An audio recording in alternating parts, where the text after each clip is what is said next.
Are you wondering if Amazon Handmade or Etsy is right for you? Maybe both? Which one first? I am an Etsy shop that has done over $1.4 million in revenue, but I also sell on Amazon Handmade and Shopify. And today I'm going to break down Amazon Handmade versus Etsy, and I'm going to tell you exactly what these Amazon Handmade account managers will not tell you upfront. And I'm going to tell you what you might not realize about Amazon Handmade until you're 2 weeks in from being on the platform and these Amazon account managers are calling your cell phone asking for thousands of dollars to spend on ads. I'm going to tell you exactly how to get around Amazon's lenient return policy as a seller. And at the end of this video, I'm going to tell you my exact plan for how Amazon Handmade fits into my e-commerce strategy. If you like videos like this, please subscribe to the channel and let's get into it.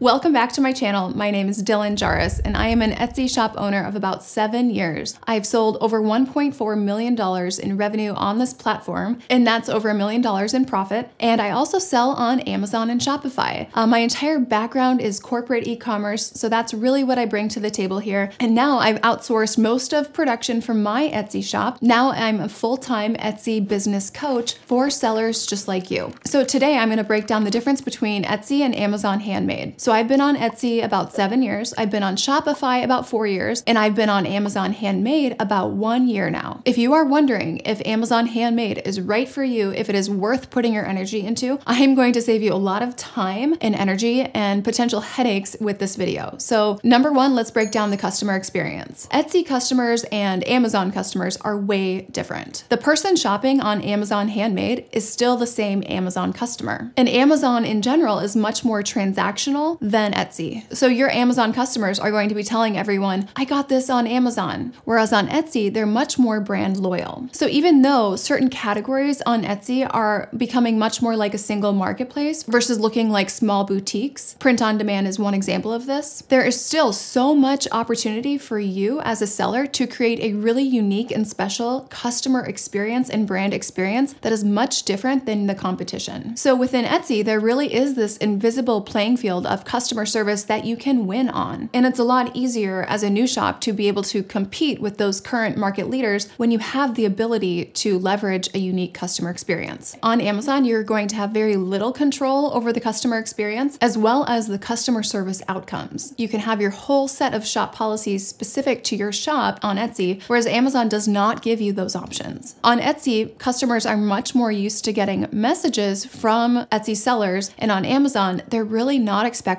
to be getting emails from you. So really there's much less one-on-one communication between yourself and the buyer. Okay, number two, let's talk about the setup, because the setup on Etsy and on Amazon is completely different. So setting your shop up on Etsy versus setting your shop up on Amazon is really like using an iPhone versus like programming a computer when you've never done computer programming. So sure, on Etsy, it will take a couple days to verify your payment account info, but on Amazon, you literally are going to find yourself on Zoom with someone in another country, and they're literally going to be asking you to hold up your driver's license up really close to your webcam so they can really verify that it's truly you. The process of opening your account on Amazon is much more complex, there's more hurdles, and it's not as fast. And I haven't even talked about the difference between setting up your listings. So setting up listings on Amazon can be kind of a nightmare. So the back end of setting up your shop is very complex in comparison to Etsy. It's going to take you days or maybe weeks longer to set up your listings on Amazon versus on Etsy. And once these listings are up, it tends to feel very chaotic when you're trying to edit them. Not to mention, lifestyle photos are not allowed as the main listing photo on Amazon Handmade, and getting those main listing photos approved, if you're used to selling on Etsy, it's a lot different. Because you can't use those lifestyle images as listing photos, it is a lot harder to stand out in search results. Now, one positive to Amazon Handmade is that it is much less saturated than Etsy, and sometimes Amazon customers are not the same customers who would shop on Etsy. So you could be exposing yourself to a brand new set of customers that could be a good thing for you. But in terms of Amazon Handmade's saturation, you'll find that there's actually quite the imbalance of supply and demand for certain categories within Amazon Handmade. One example of this is the wedding category with Amazon Handmade. If you are a top seller in the wedding category on Etsy and you have a big shop, you're a market leader with a few things, you've likely been approached by by those Amazon Handmade account managers. It's very similar to how Wayfair approaches you via email as well. Sometimes though, these account managers will get your phone number and they might just be calling you directly. So because of this imbalance of supply and demand, where Amazon customers are searching for things and there's not enough supply, they're really recruiting new shops, especially for specific categories like wedding. This can give you an advantage, and you can easily become a market leader on Amazon if that imbalance in supply and demand is there right now. Okay, so now let's talk about pricing and fees. So Amazon fees are 15%. Now Etsy fees are 6.5% plus the 20-cent listing fee plus that 3% payment processing fee. So yes, Amazon is higher. It's much more in line with eBay, but that's not exactly the problem. The real problem is that Amazon has a policy for sellers that they have to offer their lowest price on Amazon, that they can't be selling it for less on another site like Etsy. But there is a workaround here. Make your product for Amazon slightly different so that you can charge more on Amazon to cover your fees. Whether you're tweaking some component of the product, whether you're adding something tiny to it, maybe changing the color of it, something about it is just slightly different, and therefore it's a unique product just for that channel, and it doesn't have to compete with your pricing on every other website. This is how you get around Amazon's higher fees without taking a huge hit with your margin. That's exactly what I did, and it works very well. Let's talk about ads. All right, this is something that I wasn't even considering when I launched on Amazon Handmade. So yes, Etsy has offsite ads that become mandatory once you're over that $10,000 a year level in your revenue. But Etsy ads within the platform are optional. So you have a choice in that, and you have a choice in your budget whether you want to do $100 a day or $1 a day. Now, Amazon ads, these are different. These are quite a beast. If you are getting recruited to Amazon Handmade by an account manager, they'll reach out to you via email, or maybe they'll get your phone number and call you. They're going to set up an exploratory call or a discovery call to kind of share more about the platform. They're trying to get you to sign on. And in this call, they are going to ask you a bunch of different questions. And one of these questions is about your current ad spend, how much you're currently spending on ads. At first, I didn't really think anything of it on this exploratory call, but once I was signed up, the calls started coming, and they kept coming. And it was really all about the ad spend. These Amazon Handmade account managers really wanted me to be spending on ads. Now, my sales were great. My organic sales were great. I didn't feel like I needed to spend on ads. I didn't want to spend on ads. I was really already the market leader here on Amazon Handmade with my category. So I didn't feel this was at all necessary. But they kept calling, and they kept asking, and kept trying to convince me that I needed to start spending on ads. They probably saw my revenue and saw it was nice and high, and they probably assumed I had money to reinvest. So this is something to consider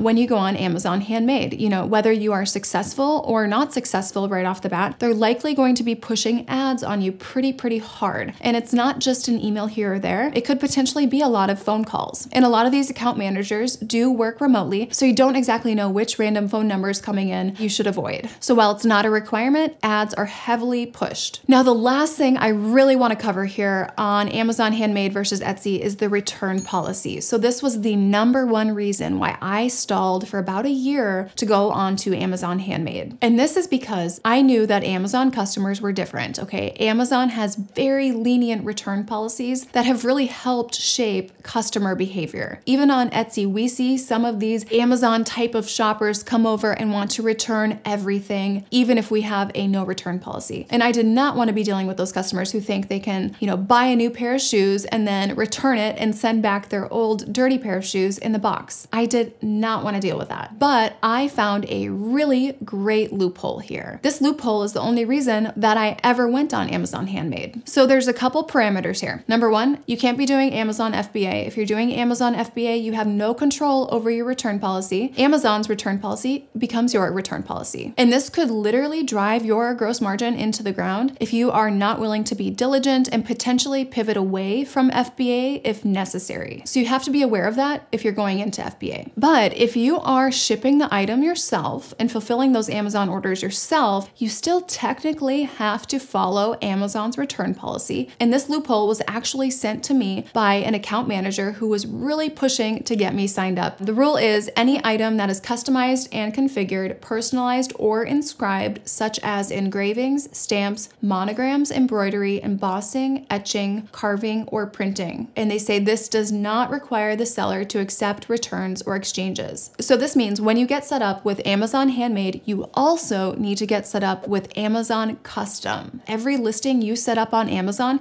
is technically a personalized or customizable listing. It doesn't have to truly be personalized or customizable. Any item with a word or a date or lettering on it where the Amazon customer is specifying in the customization text box can be disqualified from Amazon's return policy, which means you don't have to accept returns on it. So this is exactly the reason I went on to Amazon Handmade. So even though some of my items, they don't have names on them, well, I have a couple different word options. So I just have them type in the word that they want, maybe out of my 4 or 5 options. So they type the word in instead of selecting the word from a drop down. Therefore, it is customized for what they wrote. This has worked really, really well for me. If you need help seeing how this could work for your business, definitely reach out. I'd be happy to talk to you. So if you've stuck around to this point, I'm going to share with you my Amazon Handmade business plan and how that fits into my total e-commerce strategy. So out of my total revenue, Amazon Handmade is the smallest piece of that. But Amazon Handmade also takes the most energy and effort in terms of setting up listings and also fulfillment. So my plan for Amazon consists of keeping it very simple with only customizable items,